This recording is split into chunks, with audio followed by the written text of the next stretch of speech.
सभी दर्शकों का शुक्रिया।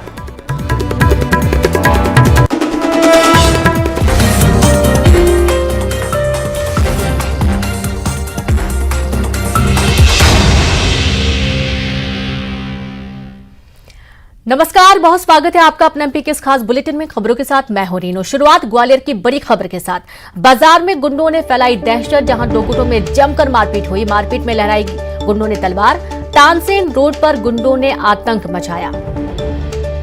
बड़ी खबर आपको दे रहे हैं ग्वालियर से, जहां पर गुंडों ने काफी हंगामा किया।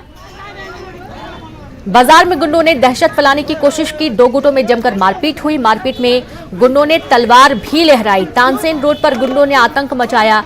खबर ग्वालियर से है और इसकी कुछ तस्वीरें भी सामने आई हैं, कुछ वीडियो सामने आई हैं। और आप ये देखिए, जिस वक्त हंगामा हुआ दो गुटों में, उस दौरान तलवार लहराई गई, डराने की कोशिश की गई। दौड़ते भागते जो बदमाश है, गुंडे बदमाश, वो नजर आए। और इसी दौरान जो आमजन वहां से गुजर रहे थे, डर था कि ऐसा ना हो कि उन पर भी कहीं से गलती से हमला हो जाए।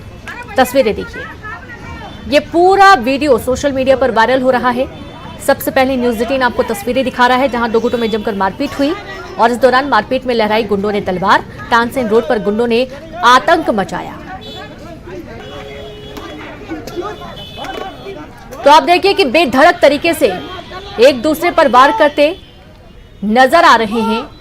बाजार में गुंडों ने दहशत फैलाई और इसका वीडियो भी सामने आया है।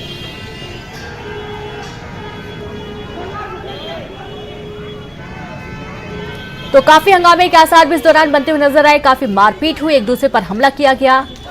बिना सोचे समझे धारदार हथियार से हमला करने की कोशिश की गई और इस दौरान कुछ लोग जख्मी भी हुए। मारपीट में गुंडों ने तलवार लहराते हुए डराने धमकाने की कोशिश की। आसपास महिलाएं भी मौजूद थीं, छोटे बड़े दुकानदार भी मौजूद थे। डर का माहौल बनाने की भरपूर कोशिश। और ये देखिए तस्वीरें, जहां बेल्ट, डंडा, तलवार और न जाने किन किन औजारों से मारने की कोशिश एक दूसरे को की गई है।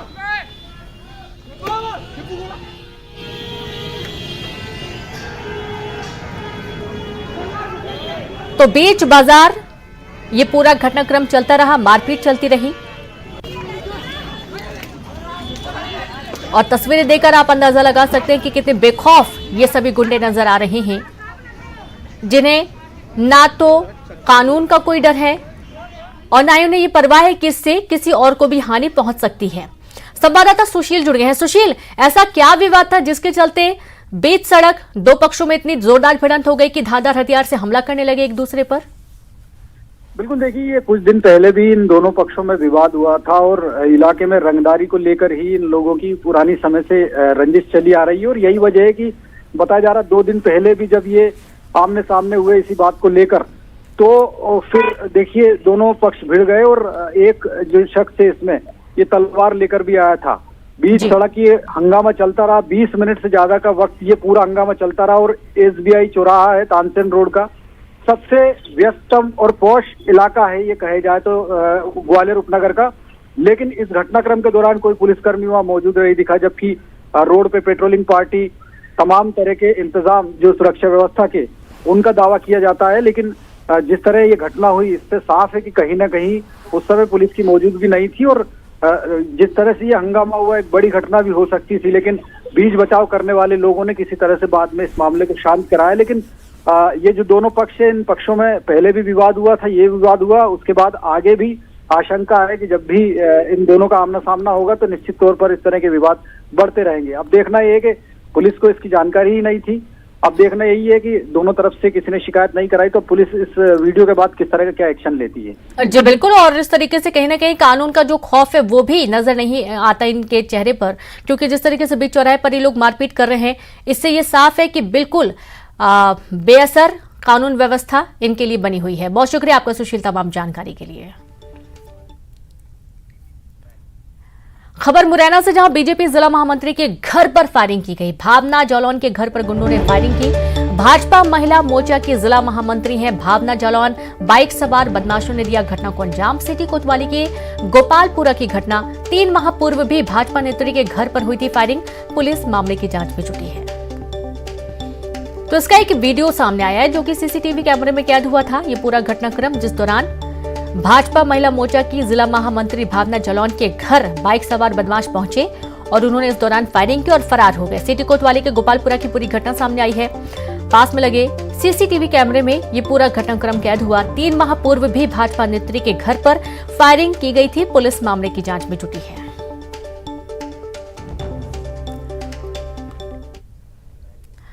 सतना के जिला अस्पताल में ऑक्सीजन सप्लाई बंद हुई। मरीज के परिजनों ने जोरदार हंगामा किया। स्टाफ नहीं शुरू कर पाए ऑक्सीजन सप्लाई।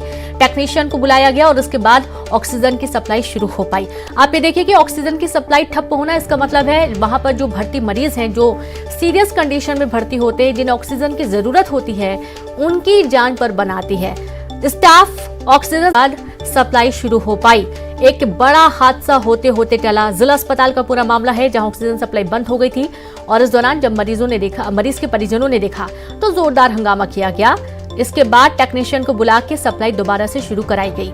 और संवाददाता शिवेंद्र जुड़ गए हैं। शिवेंद्र, ऑक्सीजन सप्लाई बंद कैसे हुई और यदि बंद हुई तो इसे दोबारा शुरू करने में इतनी मशक्कत क्यों करनी पड़ी? क्या अस्पताल में कोई मौजूद नहीं था जो इस बात की जानकारी रखता हो कि ऑक्सीजन की सप्लाई कैसे करना है? देखिए मैं आपको बता दूं कि सतना जिला अस्पताल में जहां पे मैं खड़ा हूं, यहाँ पे कोविड-19 को लेकर एक अलग से वार्ड ड्रामा यूनिट में बनाया गया है, जिसपे से 19 जो वार्ड हैं वो चिन्हित किए गए हैं। उनमें कल शाम को मॉक ड्रिल हुई थी और उस मॉक ड्रिल में ये दिखाने का प्रयास किया गया था कि सब कुछ व्यवस्था ओके है। लेकिन इसके मॉक ड्रिल के कुछ घंटों बाद एक जो मरीज है जो बेड नंबर 3 में भर्ती था, पन्ना जिले के सगरा गांव का निवासी था लखन बंसकार, उसकी हालत खराब हुई और उसको जो ऑक्सीजन की सप्लाई थी वो बाधित हो गई। करीब 15 मिनट तक वो तड़पता रहा। उसके परिजनों ने हंगामा शुरू किया। इसके बाद कृत्रिम जो गैस सिलेंडर होता है, जो ऑक्सीजन गैस सिलेंडर होता है, उसके माध्यम से उसकी जान बचाई गई, उसको ऑक्सीजन की सप्लाई की गई। लेकिन सबसे बड़ी विडंबना ये थी कि लगातार टेक्नीशियन को फोन किया जा रहा था स्टाफ द्वारा, नर्स स्टाफ द्वारा।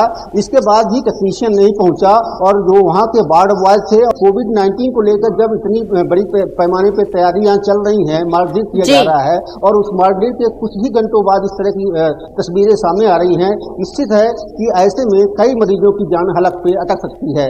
बिल्कुल, बहुत शुक्रिया आपका तमाम जानकारी के लिए शिवेंद्र। तो इस तरीके से मरीजों की जान पर बनाती यदि समय पर ऑक्सीजन की सप्लाई नहीं हो पाती।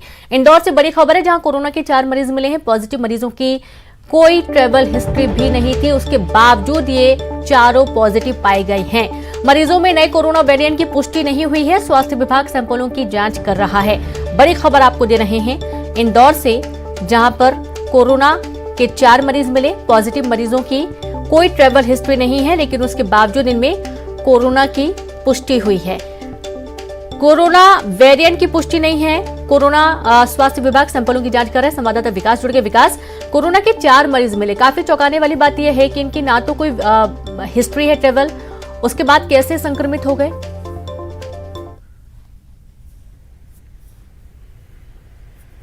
जी हाँ, बिल्कुल। इंदौर के सपना संगीता इलाके में रहने वाले एक ही परिवार के 4 सदस्य कोरोना संक्रमित पाए गए हैं। चूंकि माइल्ड सिम्टम्स है, इस लिहाज से उन्हें उपचार के लिए हॉस्पिटल की आवश्यकता नहीं है, लिहाजा घर पर ही उन्हें रखा गया है। चिकित्सीय परामर्श के बाद होम आइसोलेशन में उन्हें रखा गया है और जानकारी है कि चारों का कोई ट्रैवल हिस्ट्री नहीं था। बावजूद इसके शुरुआती कुछ लक्षण के बाद इनका जब सैंपल टेस्ट कराया गया तो इस दौरान ये कोरोना संक्रमित पाए गए। माइल्ड सिम्टम्स इनमें पाए गए हैं। बहरहाल जो चिकित्सीय परीक्षण है वो किया जा रहा है और इसके साथ साथ जो अन्य जो परिवार के सदस्य हैं उनका भी परीक्षण किया जा रहा है कि आखिर वो कौन कौन से अन्य सदस्यों के संपर्क में आए थे, आखिर कैसे कोरोना संक्रमित ये हुए, इन सभी की हिस्ट्री खंगाली जा रही है। वहीं कोरोना का जो कोई नया वेरिएंट तो नहीं है, इसके लिए भी सैंपल जो है वो लैब भेजे गए हैं। रीनू, बिल्कुल। और यहाँ से ये भी समझना होगा विकास कि यदि घर बैठे ऐसे कोरोना संक्रमित हो रहे हैं, अब चूंकि ये साफ नहीं है कि किस वेरिएंट का कोविड इन्हें है या कोई नया वेरिएंट का संक्रमण इनमें पाया जा रहा है, ये जांच चल रही है। लेकिन अब ये बहुत आवश्यक हो गया है कि हर व्यक्ति को पहले की तरह एहतियात बरतना बहुत ही जरूरी हो चुका है। विकास,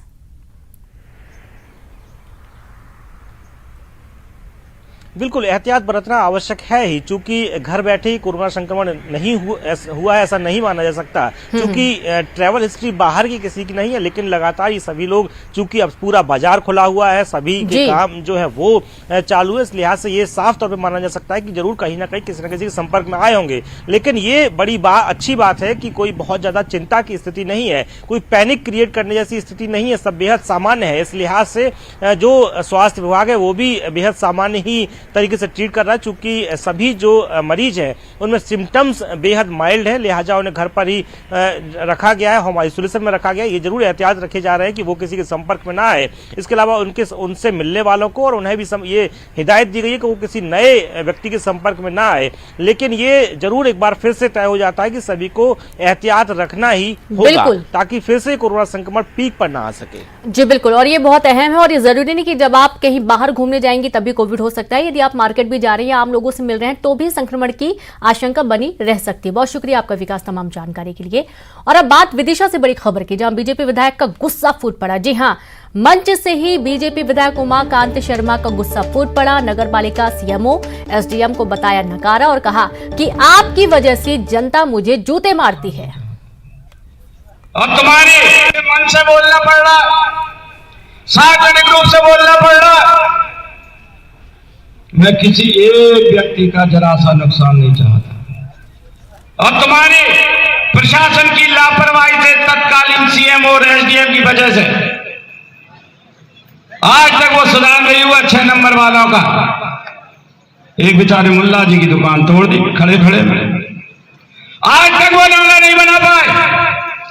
बाजार का सीसी सीएम साहब कहां, सामने आओ, क्यों नहीं बनी?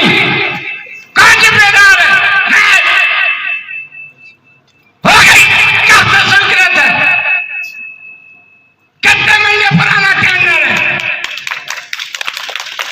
जनता जूते मुझे मारती है, व्यापारी शिकायत मुझसे करते हैं और उनका हक है। क्या उत्तर चिल्लाऊं? ये मेरे कार्यकर्ता नेता मुझसे कहते हैं, ये पार्षद मुझसे कहते हैं कि हमारे यहां काम नहीं हो रहा, करोड़ों के स्वीकृत काम पड़े हैं, ना कह रहा है तुम्हारी एजेंसी, ना कह रहा है तुम्हारा प्रशासन, ना कह रहा हो तुम। और अब बात दिल्ली से बड़ी खबर की, एमपी विधानसभा चुनाव में कांग्रेस स्वीप करेगी। जी हां, मध्य प्रदेश में है अंडर करंट राहुल गांधी का ये बयान। विधानसभा चुनाव में कांग्रेस करेगी बेहतर प्रदर्शन।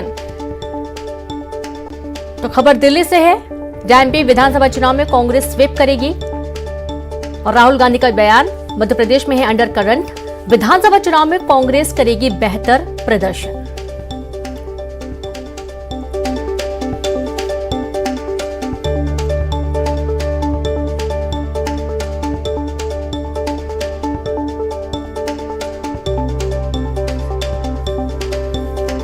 तो आप ये देखिए कि मध्य प्रदेश में कांग्रेस जिस तरीके से लगातार पैठ बनाने की कोशिश में जुटी हुई है, आम जनता के बीच में पहुंचने की कोशिश की जा रही है, और ये भी कहा जा रहा है कि धीरे धीरे करके तमाम विधानसभा क्षेत्रों का कार्यकर्ताओं के माध्यम से या जो जिला अध्यक्ष उनके माध्यम से सर्वे भी कराया जा रहा है, ताकि वहां की स्थिति को बेहतर तरीके से समझा जा सके। अब चूंकि आपको मालूम है कि राहुल गांधी जिस तरीके से भारत जोड़ो यात्रा लेकर आए थे, कारवा काफी बढ़ चुका था, और ऐसा बार बार कांग्रेस का कहना है कि जनादेश कांग्रेस के लिए बड़ा है, और इस बार जब विधानसभा चुनाव होंगे तो उसमें बेहतर प्रदर्शन कांग्रेस करने वाली है। अब राहुल गांधी का भी ये बयान है कि एमपी विधानसभा चुनाव में कांग्रेस स्वीप करेगी, मध्य प्रदेश में है अंडर करंट, विधानसभा चुनाव में कांग्रेस बेहतर प्रदर्शन करने वाली है। और ज्यादा जानकारी के साथ संवाददाता शरद जुड़ गए हैं। शरद, एमपी विधानसभा चुनाव में कांग्रेस स्वीप करेगी, राहुल गांधी का ये बड़ा बयान दिल्ली से। अब बिल्कुल देखिए, ठीक कहा आपने, सामने आया है राहुल गांधी का, जिसमें वो ये दावा कर रहे हैं कि बेहतर स्थिति रहेगी कांग्रेस की, वो स्वीप करेगी मध्य प्रदेश में। ये बयान उनका ऐसे वक्त में आया है जब खुद राहुल गांधी हाल ही में मध्य प्रदेश में उनकी जो भारत जोड़ो यात्रा है वो थी, और इस भारत जोड़ो यात्रा के दौरान उन्होंने लंबा सफर तय किया इस यात्रा के बाद में, और यहाँ के जो तमाम कार्यकर्ता हैं उनके साथ भी राहुल गांधी की जो संवाद की तस्वीरें हैं, सड़कों पर उन्होंने जो आम जनता से बातचीत की वो तो देखी ही थी, अब उनके ये जो दावे हैं उनमें कितना दम है ये तो वक्त ही बताएगा। हालांकि अब कल से ये बात जो अब तक कही जाती थी कि अगले साल चुनाव है, अगले साल चुनाव है, तो आज रात जब 12 बज जाएंगे और नई तारीख जब शुरू होगी यानी कि कल के दिन से, तब शायद ये कहा जाएगा, हम और आप जब भी कोई संवाद करेंगे कि मध्य प्रदेश में इसी साल चुनाव होने हैं। तो सिर्फ एक रात का फर्क रह गया और ऐसे वक्त में ये बयान आना कहीं ना कहीं इस नजरिए से देखा जाना चाहिए कि वो अपने जो कार्यकर्ता हैं, कांग्रेस पार्टी है, उसको चार्ज करने की जो कोशिश है वो करने में लगे हुए हैं। उन्होंने यात्रा भी की है। जहां तक उनके वादे की बात है या उनके दावे की बात है उसमें कितना दम है ये तो वक्त ही बताएगा कि आखिरकार जी जी बिल्कुल। और कांग्रेस से भूपेंद्र गुप्ता जी भी जुड़ गए, आप लगातार बने रहे शरद। भूपेंद्र जी, राहुल गांधी का बयान कि इस साल एमपी विधानसभा चुनाव में कांग्रेस स्वीप करेगी, मध्य प्रदेश में अंडर करंट है और ये लगातार कांग्रेस कहती आ रही है, बहुत ही कॉन्फिडेंस नजर आ रही है कांग्रेस। कॉन्फिडेंस तो है ही, हमारा कार्यकर्ता चार्ज है। और दूसरा जो है, भारतीय जनता पार्टी के द्वारा जो जनता की प्रताड़ना की जा रही है, जिस तरह का एक गुंडा राज मध्य प्रदेश में एग्जिस्ट कर रहा है, आप घर घर जाकर पूछें लोग किससे प्रताड़ित हैं। आज जो है यहाँ पर लोगों के पास भोजन का दूसरे टाइम का इंतजाम नहीं है। 80 लाख लोग जो है आप देखें कि 5 किलो गेहूं पर निर्भर हैं। मध्य प्रदेश में जो है 6 महीने से गेहूं नहीं मिला है, लोग चावल सप्लाई हो रहा है पीडीएस में। कितनी ज्यादा विसंगतियां और परेशानियां हैं और किस तरह से रोज भ्रष्टाचारी पकड़े जा रहे हैं जी। रोज, कोई इस पे रुकावट नहीं है। तो ये जो अंडर करंट है वो एक कुशासन को पलटने का अंडर करंट है और निश्चित रूप से कांग्रेस की यहाँ सरकार बनेगी। बिल्कुल। बीजेपी से आशीष अग्रवाल जी जुड़ गए। आशीष जी, आप सुन रहे हैं भूपेंद्र जी को। निश्चित तौर पर कांग्रेस की सरकार मध्य प्रदेश में अगले विधानसभा चुनाव में बनने जा रही है। यहां तक कि इतना कॉन्फिडेंस है कि भोपाल में तो पोस्टर तक छप गए हैं कि नया साल नई सरकार। देखिए, कांग्रेसियों का ये जो कॉन्फिडेंस है वो चुनाव परिणाम से आने पहले तक ही रहता है और उसके बाद ये दोषारोपण शुरू करते हैं, कभी ईवीएम पर या कभी कुछ और तरीकों पर। देखिए, मुझे लगता है कि ना तो राहुल गांधी जी को इस देश की जनता और मध्य प्रदेश की जनता गंभीरता से लेती है, ना ही कांग्रेसियों को। मध्य प्रदेश की जनता को अभी भी 15 महीने की कमलनाथ सरकार का वो काला अध्याय याद है जब सिर्फ और सिर्फ वादा खिलाफी थी और भ्रष्टाचार था। और उसी का परिणाम आप देखिए, 2020 के बाद जितने भी उपचुनाव हुए या ये नगरीय निकाय चुनाव हुए, बम्पर जीत के साथ भारतीय जनता पार्टी के प्रत्याशी जीत रहे हैं। और जो बंद पड़ी योजनाएं शिवराज सरकार ने प्रारंभ की हैं और जो केंद्र की डबल इंजन सरकार के साथ हमने मध्य प्रदेश को एक स्वर्णिम सोपान पर ले जाने का जो एक प्रयास किया है, वो मध्य प्रदेश की जनता को याद है। कांग्रेसियों के पास सिर्फ खुश होने के अलावा, अपनी खुशफहमी पैदा करने के अलावा और कोई विकल्प नहीं है जो चुनाव परिणाम आने से पहले तक रहेगी। यहाँ तो इनके पास विधानसभा में उचित प्रत्याशी मिलने के भी टोटे हैं, क्योंकि रोज कांग्रेस का 1-2 कार्यकर्ता और वरिष्ठ नेता भारतीय जनता पार्टी में जुड़ते जाते हैं। तो ये चिंता करें कि 230 विधानसभा में 230 उचित प्रत्याशी कौन से उतारेंगे। बाकी कमलनाथ जी जो अब अलोकप्रियता के पर्याय बन चुके हैं, अगर उनके नेतृत्व में और केंद्र में राहुल गांधी जैसे एक शख्सियत के नेतृत्व में अगर चुनाव लड़ेंगे तो कांग्रेस का नतीजा सिफर ही होगा। भूपेंद्र जी, सुन रहे हैं आप कि प्रत्याशियों तक के टोटे हैं। पहले ये तो बता दें कि तमाम विधानसभा सीटों पर प्रत्याशी कौन होगा। देखिए, ये भारतीय जनता पार्टी बता दें, ये तो अभी खुद ही कह रहे हैं कि हम जो है 50 से ज्यादा 70 उम्मीदवार बदलेंगे। इनके जो है अगर पाप नहीं होते, अगर इनके दुष्कर्म नहीं होते, इन्होंने अगर कारगुजारियां नहीं की होती, भ्रष्टाचार नहीं फैलाया होता, तो ये जो है 70 उम्मीदवार इन्हें क्यों बदलना पड़ रहे हैं। ये कांग्रेस को तो खूब गाली बक सकते हैं, ये तो इनकी क्योंकि 6 फुट की जुबान है, लेकिन जो है ये अपने गिरेबान में तो झांके। ये तो बीजेपी के लोग कह रहे हैं, हम लोग तो कह नहीं रहे। ये तो इनके मुख्यमंत्री कह रहे हैं कि हम इतने टिकट बदले जा सकते हैं, रोज अखबारों में बयान छप रहे हैं।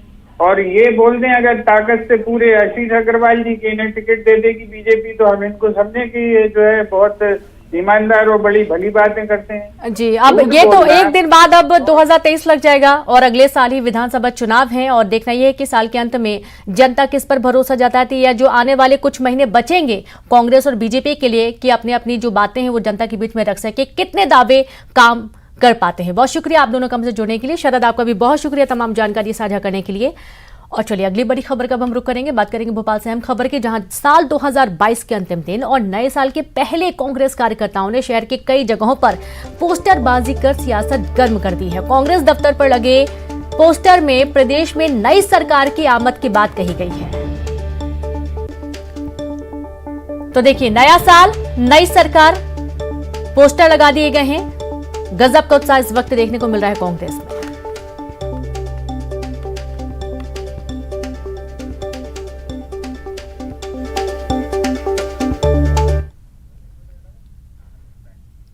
सरकार पहले अपने वितरण प्रणाली को ठीक करे और साथ ही जागरूकता अभियान चलाए। यह बातें मध्य प्रदेश के पूर्व मुख्यमंत्री उमा भारती ने बालाघाट में मीडिया से चर्चा के दौरान कही। इसके साथ ही उन्होंने कहा कि सरकार की वितरण प्रणाली में खामियां हैं और सीएम ने इसको माना है। और चलिए अब देखेंगे 25 सेकंड में 25 खबर।